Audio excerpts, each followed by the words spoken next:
Hello,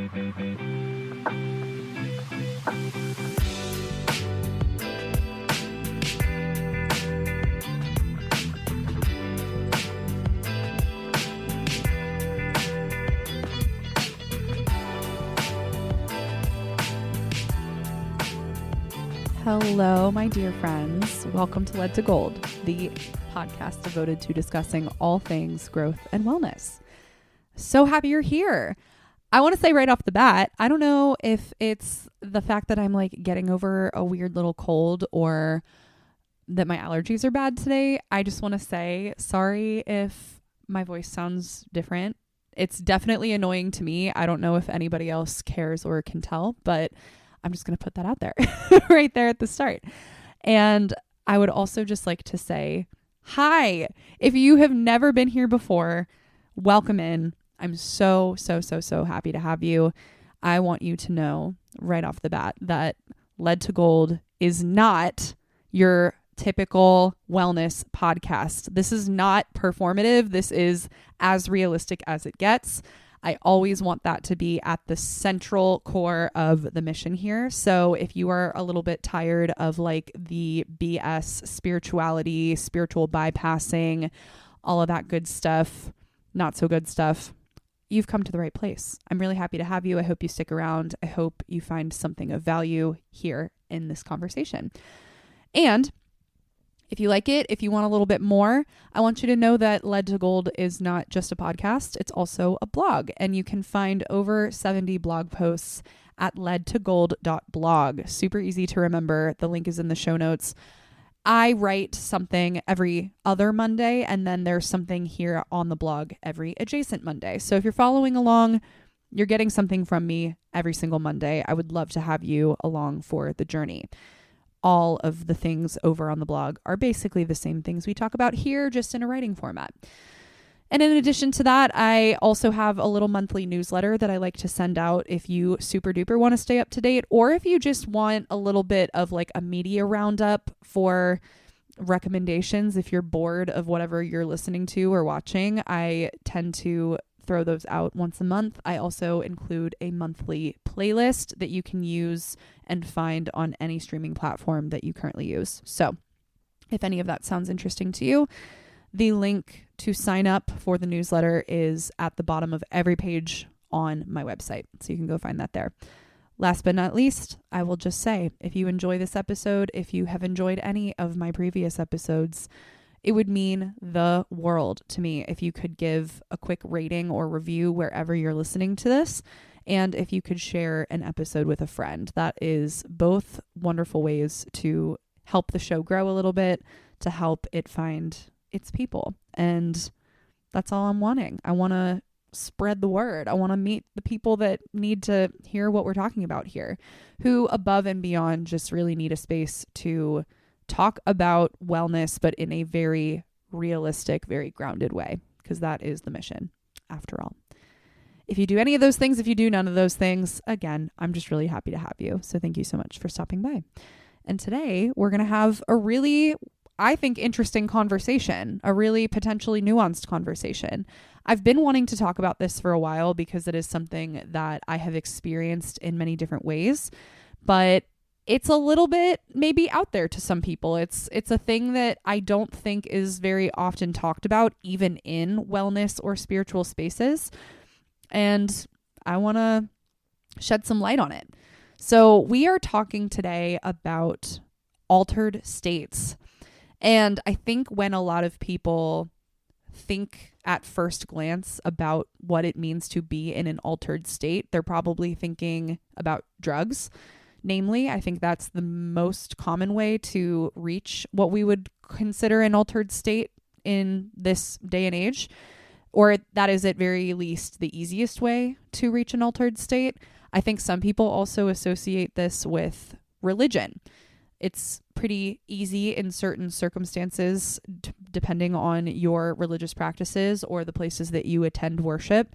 A lot of those places are more able to facilitate an altered state. But if even just starting off this conversation, you have no idea what I'm talking about, I really do just want to give us the simplest definition of what it means to experience an altered state or be in an altered state.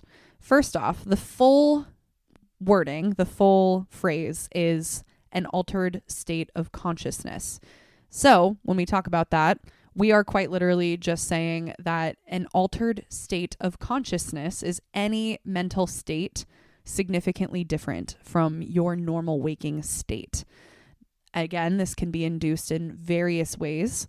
It can be characterized in many, many different ways. There's lots of ways to eventually get to this state. And it's a pretty subjective experience. Some people would describe a lot of what I think I'm going to talk about today as not altered. But if we run in similar circles, I think hopefully I can convince some of you that what I plan on talking about is indeed an altered state. So sorry in advance, I'm probably going to say that word or those two words quite a lot in this video, but that is what we're talking about. In general, I want to explore a couple of things in this line of thinking. The real core that I want to get at here is unlearning what it means to be in an altered state of consciousness, to also discuss this, I guess, cultural observation that I have made over the last couple of years as I've been more in a spiritual space, in a more spiritual mindset within myself, that there is this very widespread but not often talked about craving for transcendence. I will get much more into that in just a minute, but I think people are, maybe for lack of a better word, largely spiritually starved.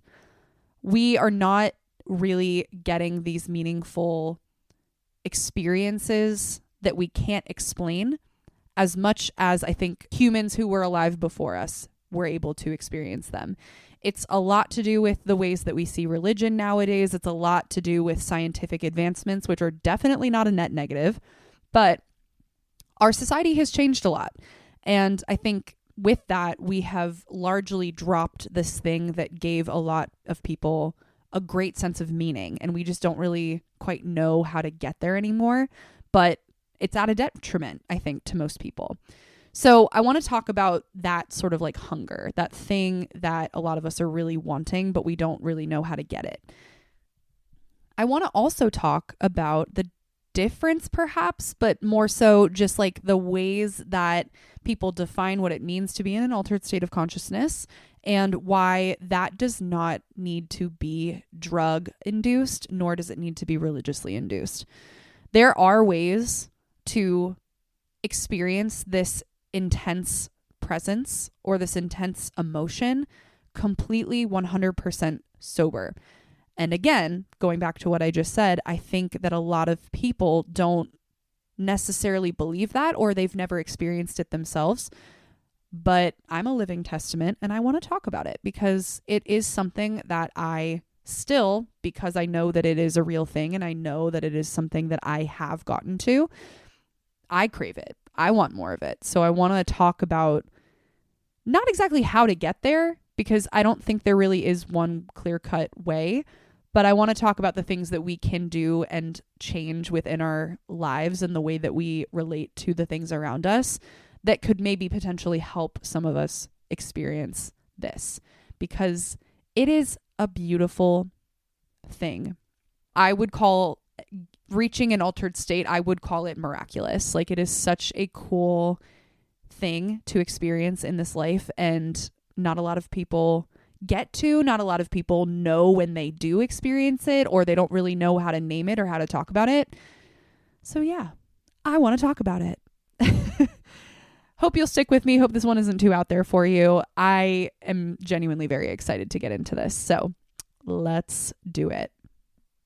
This is the thing I got to start with. The fact that we are, as I mentioned just a minute ago, as a culture, as a society, whatever you want to call it, we are spiritually starved. What I mean by that is, I was actually just talking about this with a friend earlier today, that a lot of people, especially in Western cultures, especially in this country, really rely heavily on science and on scientific theory and testing things out and believing only in what they see. This is not a bad thing. This is not a morally negative thing. I am absolutely not shitting on logic. I think logic serves a very important purpose in our day-to-day lives. And I think without it, we'd all be crazy. So please don't get it twisted when I say logic is not the problem here, okay? But I do think that there needs to be a balance between thinking logically and intuitively. Seeing things and believing things, right, that we witness, that we perceive, but not forgetting the fact that we can perceive things that are not visible. We have the ability to perceive sensations, to get, I don't know if signals is the right word, but to just, you see it and you hear it in many different ways. I have a hunch. I had an inkling. This thing came to me in a dream. There's this idea that keeps circling around. I keep seeing this number everywhere. I keep seeing this symbol, right? Things like that are intuition. A lot of people will sooner say that those types of things are spiritual, right? So there are people who are much quicker to cast that off as just coincidence, and maybe it is, but maybe it's not. And what I would like to just start off with, as far as we get into the conversation about altered states, is that as far as technology has advanced, as far as our lives have gone into this hyper production, we work 5 days a week, we have a very structured way of life, we follow a calendar, we follow a timeline, like all of these things dictate our lives. We have gotten further and further away from living like animals, even though no matter how hard we try, no matter how far we distance ourselves from the natural world, we will always be animals. And animals have ritual. We don't have to get super far into that part of the conversation today, but I think it is worth being said. Humans are animals. But we don't really live like a lot of the animals that we see out there in the wild. We live a very, very different life because we are intelligent enough of a species to have built all of these structures, which again, not necessarily a bad thing, but our use of logic and our use of structure has far outweighed our use of intuition and spirit and inklings in the unknown, in the unseen. We don't like to ascribe a lot of meaning to that because we don't have any way of proving that it's true or that it's real. So I want to start there because I think it is very, very important to note that we have a very warped understanding of what it means to experience an altered state nowadays. We don't understand what the importance is of reaching an altered state nowadays because it doesn't really serve a purpose in the structural parts of our lives. The 9 to 5, the having to make dinner, the having to take care of our families and make money and go to work and stay on schedule and make sure we're on time to things. It doesn't serve a purpose there very often. So it tends to get cast aside, right? But this leaves a giant gaping hole in a part of our lives where we want to experience whimsy, where we want to experience something that is beyond our comprehension. I do think that it is very animalistic and very indeed human to want to experience this sensation of something bigger than us. That goes regardless of the fact that a person is religious, right?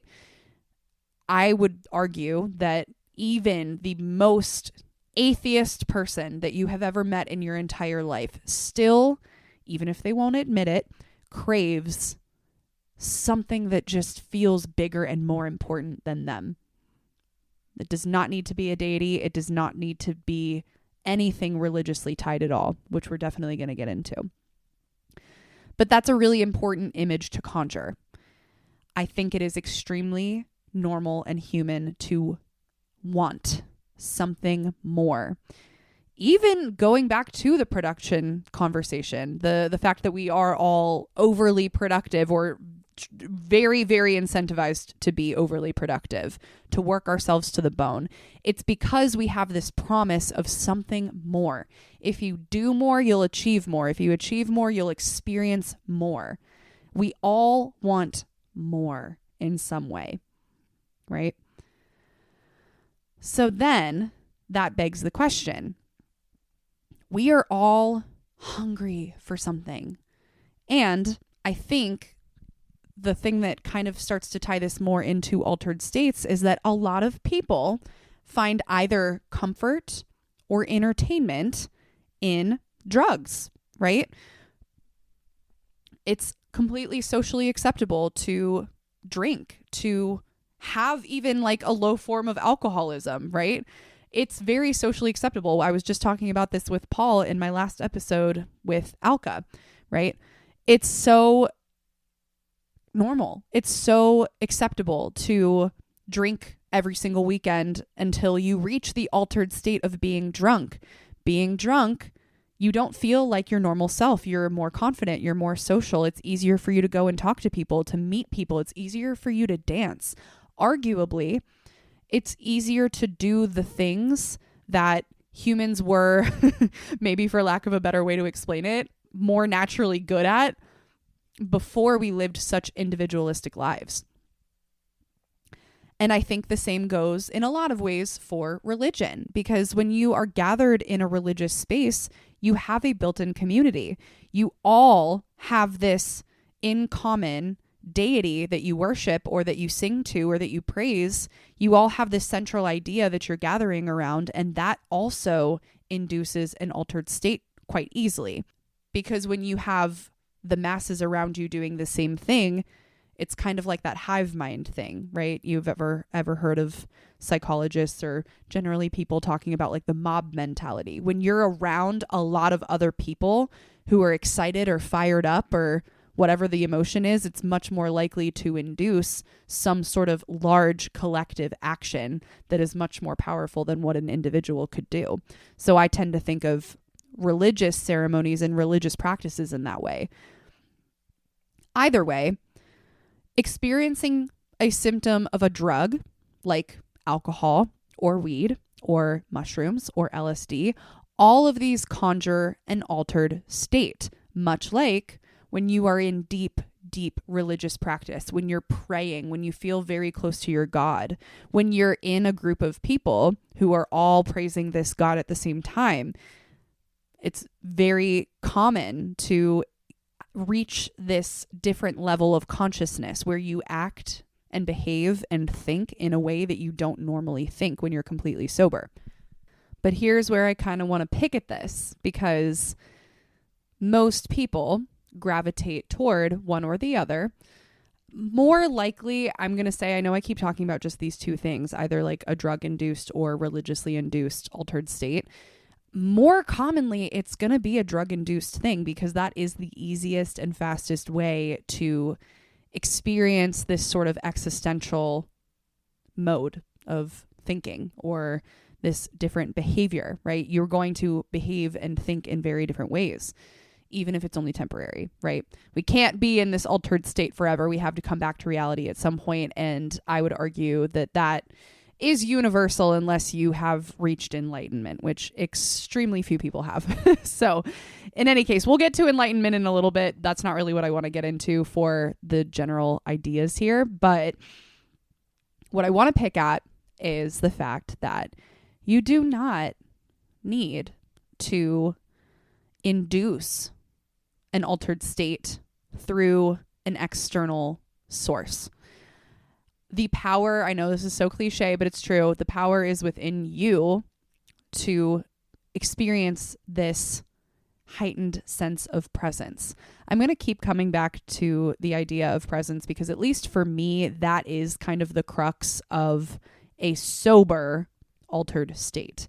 You're not always going to feel super present when you're drunk or when you're high or whatever, but you are going to feel abundantly present if you can achieve this soberly.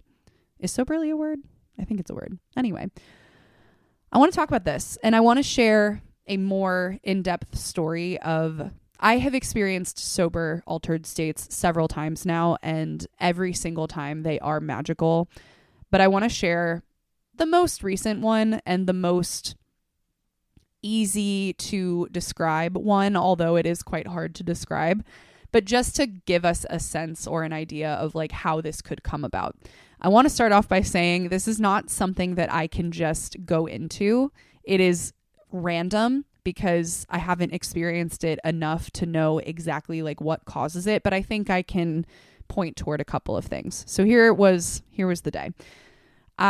This was last May, I think, or June. It was about a year ago. I went up to my parents' house to do some wedding planning with my mom, and they live in a really beautiful mountainous area near the Appalachian Trail. So anyway, I was up there for most of the afternoon. We had gone through a bunch of planning things. We were making good progress. But I had plans to meet friends at a brewery nearby a little bit later. And I didn't make it to them, but I still wanted to enjoy the day. It was really gorgeous out. It was like just a lovely late spring day, perfect weather. So I was like, all right, if I can't meet up with them, I'm going to go to this river spot, which I have talked about in previous episodes. I love a river swim, if you did not already know this about me. So the only problem was there was a big storm brewing, and I knew this. We were already under like a severe thunderstorm watch before I even left my parents' house. But I decided to go anyway. I drove about 15 minutes down to this river spot and started walking along the trail, and I was already a little bit spooked because the sky was really dark. There was absolutely no one else there. And so I was by myself in this giant nature preserve and walking toward like further and further away from like the highway or the parking lot or anything. So I was literally going like further and further into nature, into the wilderness, into this space where I knew there were no other people anywhere nearby. And the storm is coming. It's fast approaching. I'm hearing the thunder. I'm seeing a little bit of lightning. It's still off in the distance, but I was like, it's fine. I'm literally going to like make it to my spot. I'm going to jump in the water, literally like dunk my head in, and then I'm going to leave. But as I was getting closer, it's about a 20-minute walk, I started to get scared. I was like, oof, this is a big storm, you know? And I know people tell you you probably shouldn't go in the middle of a lightning storm. I don't know if that's a real thing, but I'm pretty sure it's a real thing. So maybe don't do that. And as I was getting closer to the spot, I was like, you know, this thing's kind of right on top of me. Maybe I shouldn't go swimming right now. I guess I'll turn around and go back. And as soon as I turned around, it started absolutely downpouring. So I was kind of like rushing to my car, but also kind of enjoying it because I am completely alone. And it was kind of just in that little turnaround moment where I realized how animal I was. And I know that sounds crazy, but it's true because we are animals. And it was kind of beautiful. Like I was the only human out here for probably several miles. I couldn't hear any other people. The only thing I could hear was like the thunder and the rain and like the close by animals. And I just felt intensely primal in that moment. I'm walking in the rain. There's nothing I can do about it. I am just out here in the wilderness. So that continues on. I do eventually make it back to my car, but I feel so intensely alive because of this walk and because I think the fear that started this up kind of got me in this very primal, very, very animalistic state of like, I have to fend for myself. I have to survive. You know, I could be struck by lightning. A tree could fall, whatever. And I was finding it mostly amusing because I'm like, damn, I really don't think a lot of people have this experience anymore, at least not around where I live. We don't just go out into the middle of a storm. That is like not a thing that people do. So I was kind of like amused by that and I was kind of having fun with it. But then anyway, a little bit also scared. I'm like, oh shit, maybe I should like go get shelter. So I made it back to my car. I start driving home in the rain, and from this river spot, it's very actually deceptively close to a highway. And to turn back onto the highway it's like a horrible turn. It's like actually very scary because you're kind of looking around a blind turn on a hill, on a mountain. It's crazy. So I'm like very intensely aware of just like everything around me and how small my car felt and how small I felt. And I'm like, dang, like I was just out in this big open space, and now I'm like in this little car, and I'm listening to Adrian Lenker on the way home. Of course, Adrian Lenker is like so deeply spiritual, so it just really added to it. Anyway, all of that to say, I just felt so present, and every sensation was very obvious to me.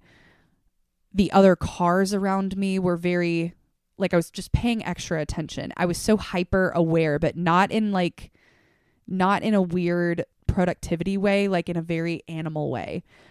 Just very aware of my surroundings, very aware of how my body felt. It was just cool. And then this sensation lasted the rest of the evening, where I was just so present and so aware, just sharp. I had never in my recent memory felt that sharp. So I was home alone that night. It continued to storm. I kept going outside. I'm pretty sure I was like planting stuff in my yard with like my bare hands, and my clothes are still on and my hair is wet. And it was just like, it was so animal. I know I keep saying that word, but that's the word I keep coming back to. And I loved it. And I felt so good.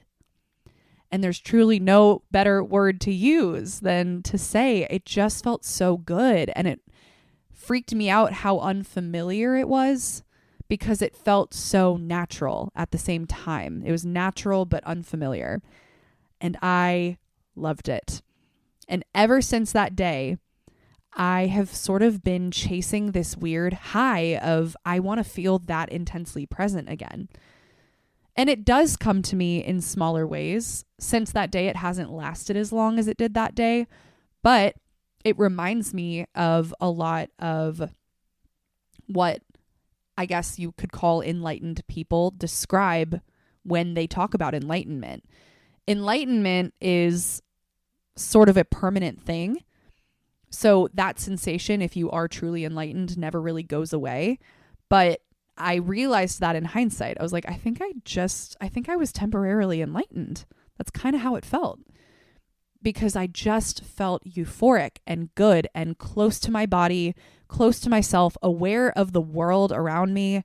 And I did not have a drop of alcohol. I didn't have a single drug in my system. It was just pure presence. And I have truly been chasing it ever since. I want to really hone in on the fact that I continue to bring up the idea of presence. And even that has sometimes a murky definition for different people. But when I say it, I just mean you are aware of your body. You are aware of how you feel, and you are, in general, within your body at that time. Your mind is not running the show. And here's where I would also like to get just a little bit into a book that I have been reading lately. And honestly, I am not obsessed with this book. You might be surprised to find out when I say the name of it. I can't tell you how many people have recommended this book to me, because I think a lot of people will assume that I would love it, that I would find a lot of wisdom in it. And don't get me wrong, there is some wisdom in it. But The Power of Now is a little bit of a grift, if you don't mind me using the word. Is Eckhart Tolle trying to sell us something? I don't know, but I do think that a lot of what he says is not real and kind of misleading, but there are still a few core points that he makes in this book that relate very heavily to what we're talking about right now. So I thought I should just at least give a little tidbit to somebody who at least claims to be enlightened, and how they describe what that sensation is and how they attain it long term. The book is interesting if you've never read it before because it is sort of a call and response. It asks questions, and these are apparently questions that Eckhart Tolle has actually had people, his followers, the people that he teaches, ask him in real life, or there are compilations of things that he has been asked in sessions. So what I'm going to do here is read one of the questions and then explain his answer to it. This is at the beginning of chapter 5, or the state of presence. You keep talking about the state of presence as the key. I think I understand it intellectually, but I don't know if I have ever truly experienced it. I wonder, is it what I think it is, or is it something entirely different? His response is, it's not what you think it is. You can't think about presence, and the mind can't understand it. Understanding presence is being present. A few pages later, another question reads, what you have just described is something that I occasionally experience for brief moments when I'm alone and surrounded by nature. I bring this up because same. This is very close to how I have experienced what I assume is like this intense presence or mini enlightenment. So Tolle says to this, yes, Zen masters use the word satori to describe a flash of insight, a moment of no mind and total presence. Although satori is not a lasting transformation, be grateful when it comes, for it gives you a taste of enlightenment.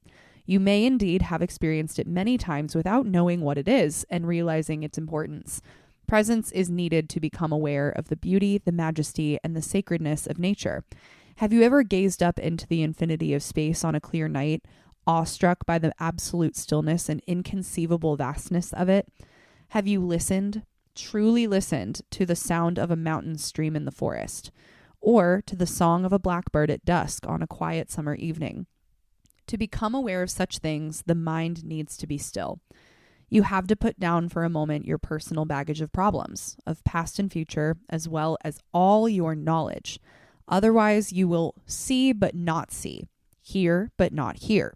Your total presence is required. When you experience these moments of presence, you likely didn't realize that you were briefly in a state of what Eckhart Tolle calls no mind. This is because the gap between that state and the influx of thought was too narrow. Your satori may only have lasted for a few seconds before the mind came in, but it was there. Otherwise, you would have not experienced the beauty. Mind can neither recognize nor create beauty.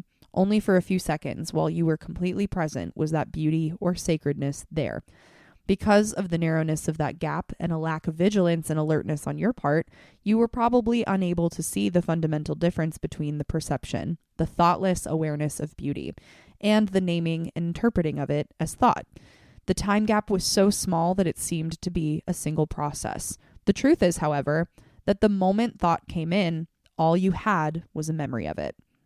The wider the time gap between perception and thought, the more depth there is to you as a human being, which is to say, the more conscious you are. So whatever you want to call deep presence, whether that be consciousness or a mini enlightenment, all of these things are essentially describing the same thing. Now, I want to bring it also back to the idea that here we are just talking about reaching a sober, altered state. I don't necessarily want to completely eliminate other induced states because they do have a place in this puzzle. There are absolutely benefits to reaching this altered state through drugs, but we'll get into that in just a minute. Just personally, I believe that the most sacred and the most special altered states happen organically, happen without any sort of external stimulus. And I think Eckhart Tolle in The Power of Now does a good job of explaining how presence gets you there and also what presence actually is. So just to really summarize all of that, presence is not something that you can think about. Presence is not something that your mind will get you to. It has to be organic. It has to be something that you just let your body do. The more you try to think about it, the more you try to reach this state of presence, the harder it will be because you are in your mind. This, I do think, is entirely accurate and justifiable from a book that in other senses is mostly just spiritual nonsense. Sorry to say it. If you like The Power of Now, I don't want to take that from you. That's just how I feel as I've been reading it. So what about these more inducive, is that a word? I'm doing a lot of I don't know. Is that a word? I'm just making stuff up. But these altered states that come from an external source. I do want to talk about this because I do think that there is also a place to discuss historical and cultural pasts that have gotten different communities to this altered state, that have gotten them to see life in a different way or appreciate new things that they were unaware of before. There are so many avenues that we could take with this part of the conversation, and I don't want to spend all day here, but I do think it is worth saying and honoring the fact that drugs like mushrooms, like ayahuasca, peyote, all sorts of different substances that we now know today as largely recreational, but still sometimes held in genuine spiritual circles. These are all forms of maybe mini enlightenment, maybe more long-term, maybe even religious ways of reaching a new state of mind that so many cultures have used in previous generations, long into our past. I think of Maria Sabina. She's probably my favorite. I don't know if she's a shaman exactly, but she's probably my favorite figure who led these more religious or spiritual practices. So she would lead these mushroom circles where community members gathered together. They would take the mushrooms. They would have this spiritual experience together. And the power of collectivism in especially an intense drug-induced state like this can really bring out a lot of potent lessons.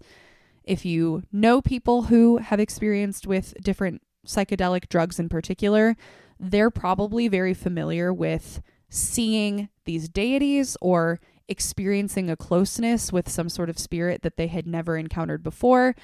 There's so many stories out there. So I don't even know if I really want to get into that, because you can very easily look into all of the different manifestations of spiritual experience that come from different drugs.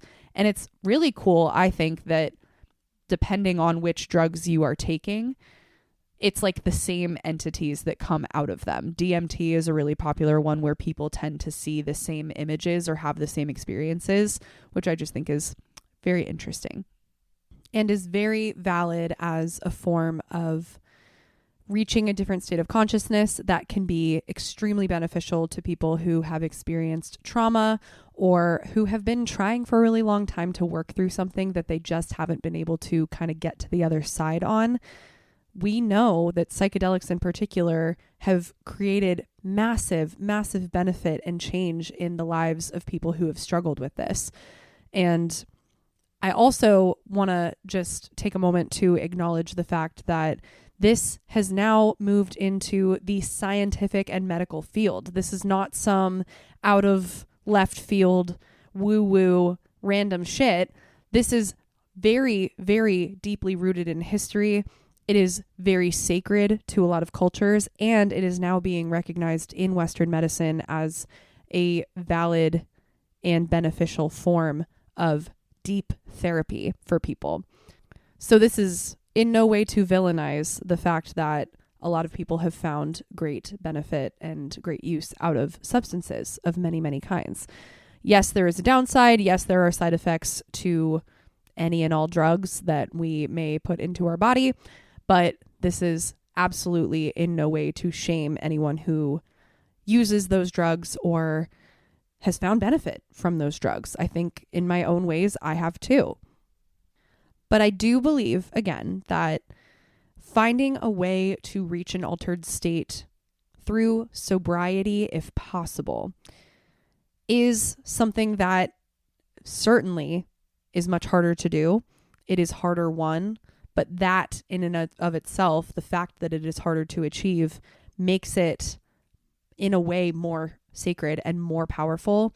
And in my own experience, much longer lasting because it is more soberly achieved, because it is more presently achieved. The whole point, I think, of sober altered states is to get intensely present.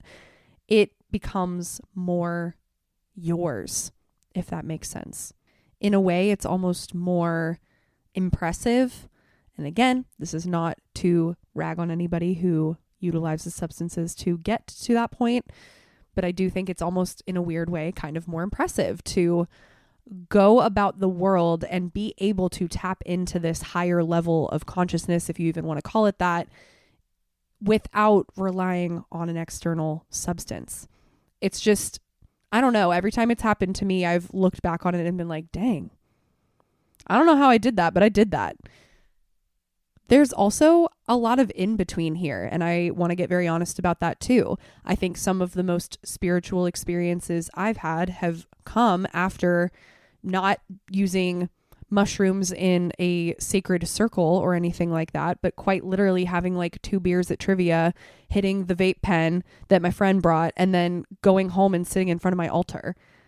Those have been some of the more spiritual moments of my life and more higher consciousness available to me moments of my life.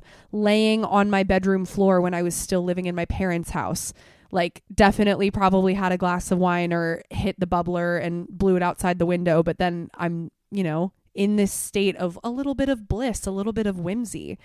And that kind of brings me back to the idea that I mentioned at the very beginning of this conversation, which is that part of this process, at least for me, has been to allow whimsy, to allow this sort of, fuck it, it's spiritual. I don't care if it can't be proven. I don't care if it's not logical. Just like opening the door to that possibility, not needing to know what it looks like because it doesn't look like anything, not needing to prove it, not needing to see it or feel it or experience it in any particular way, but just allowing life and my surroundings to present whatever and however they want to.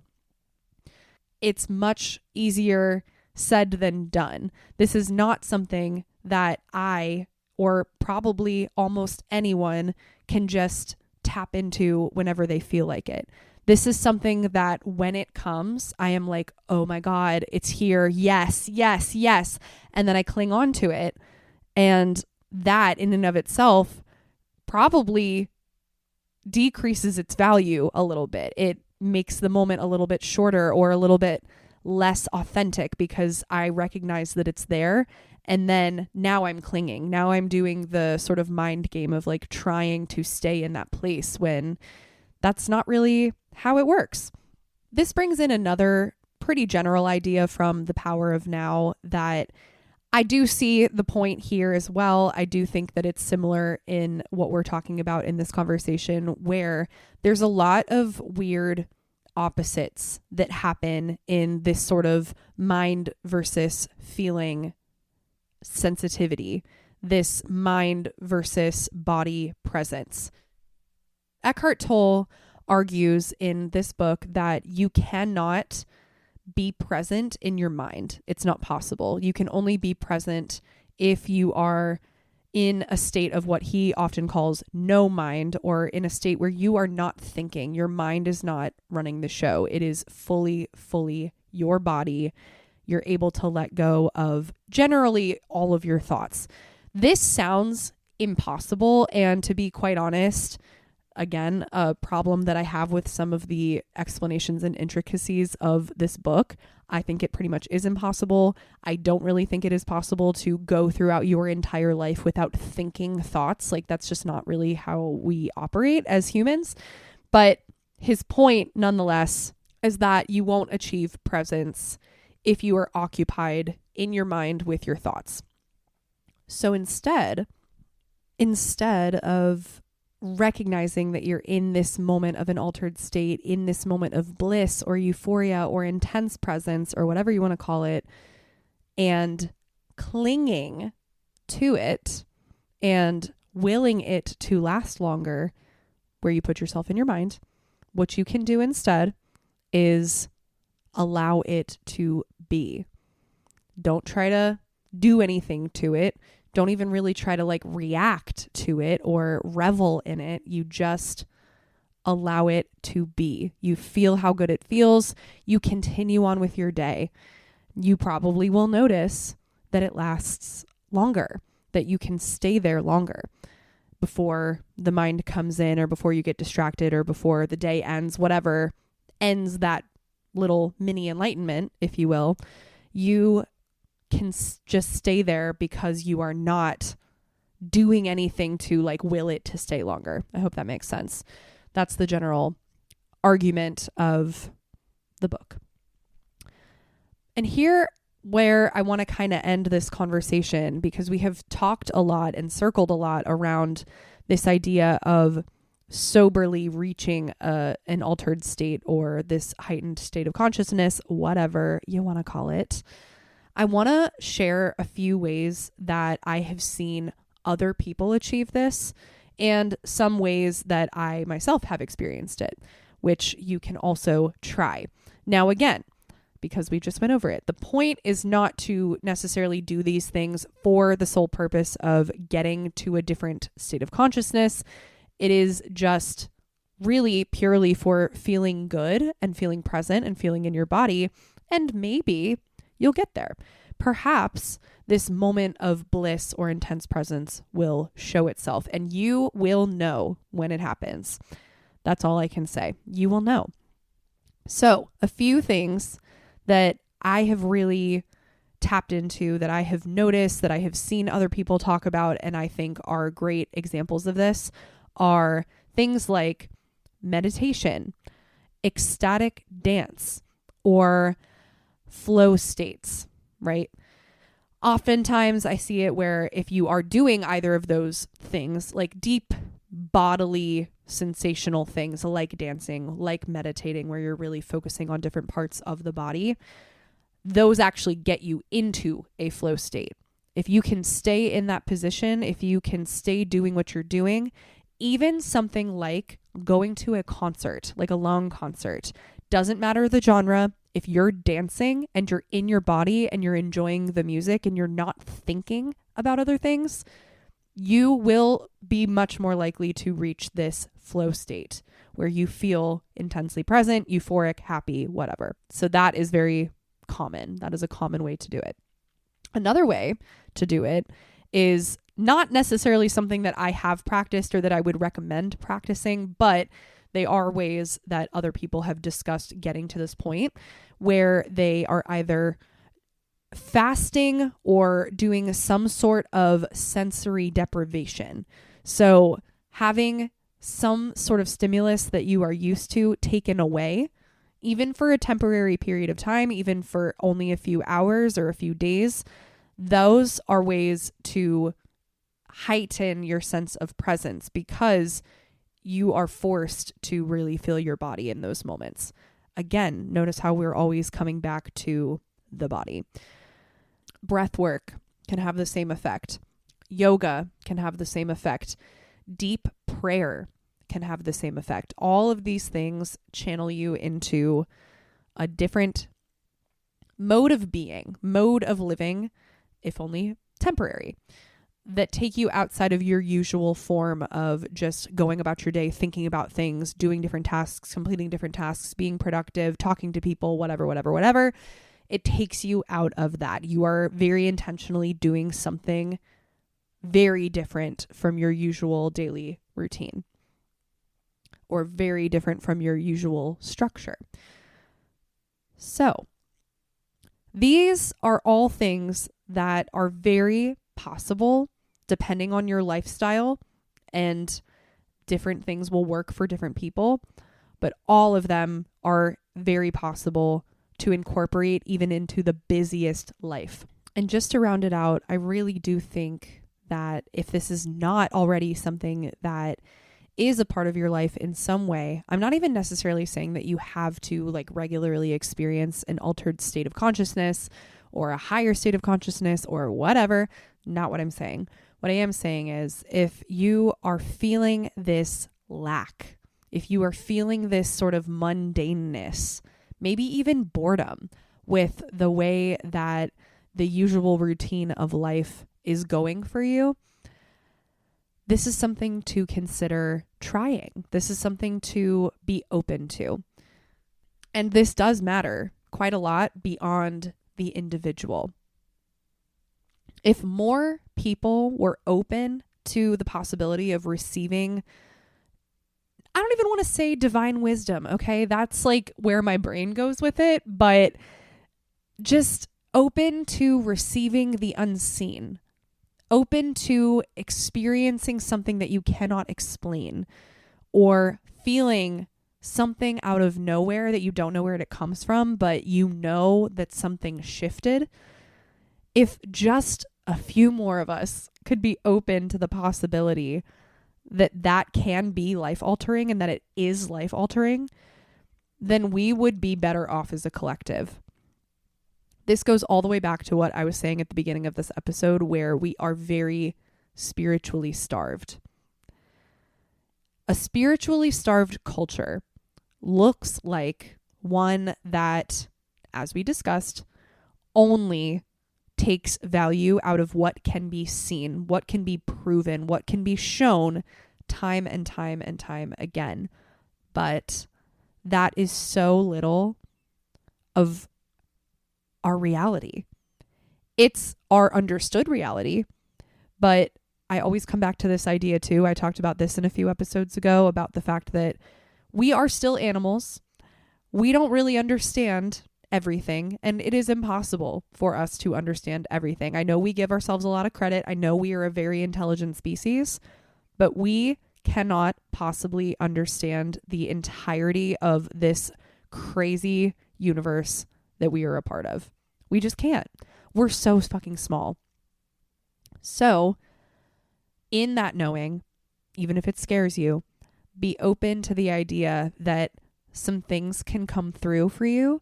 Some things can be revealed to you that you're not going to understand, that you're not going to recognize where they came from or how you came to this conclusion or why you feel so good in one random particular moment when you're running in a downpour back to your car.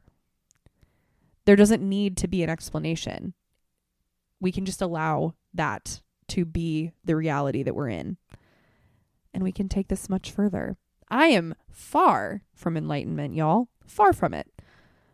But when I get into these little states, and when I even just admit to myself that I recognize that this has changed my life in many ways, that these sensations have changed me, have shifted me, have changed my perspective, have made me believe in something greater than my own capabilities, I'm sorry to say, I think that's how we should all feel about life, because we are just one person, right? And this is not an individual's issue. This is a collective issue. What would it mean to take altered states seriously as a collective practice?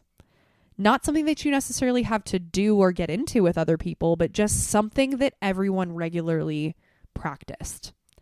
Something that people believed in as a beneficial source of wisdom, of learning, of emotional freedom, of emotional catharsis. What if we were in a society that normalized that? We're not far from it. I think it's just something that needs to be talked about more, which is why we talked about it today. So, thank you so much for sticking with me for this one. Again, I said at the beginning and I'm going to say it again. I know that that was a little bit out there. I know that was a little bit woo-woo, but if you're here still, I want to thank you.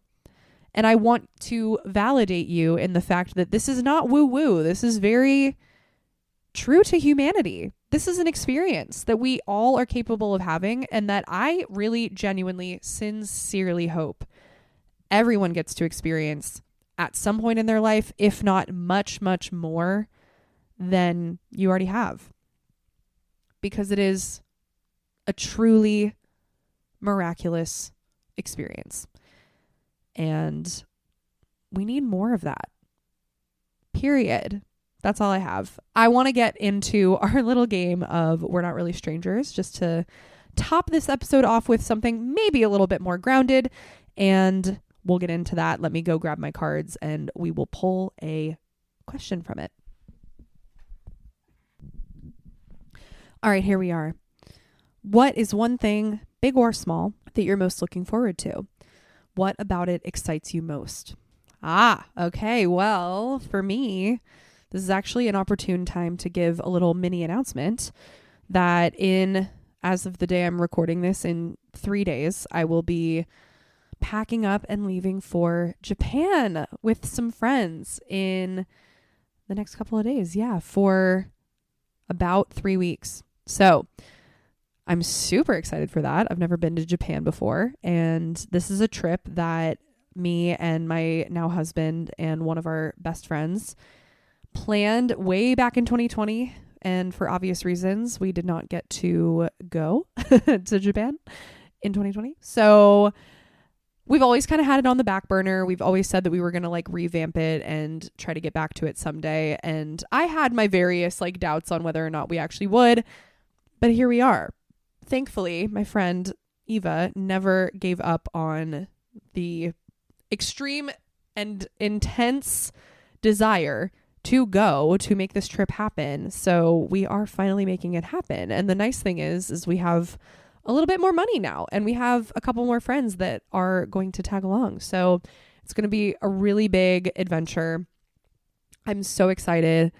And with that, I wanted to also just kind of say, I was, at some point going to let y'all know that I will have podcast episodes coming out in the meantime, but I think I will be taking a little hiatus from the blog just until I'm back. What we can probably expect, because I am fully prepared to do this, I literally earlier today just finished The Power of Now, and I haven't done a book review in quite some time on the blog, so I'm planning on writing a little book review for it. If you've been listening to this episode, you probably already have some good ideas about how I feel about it, but I do want to write a little bit more in depth on it.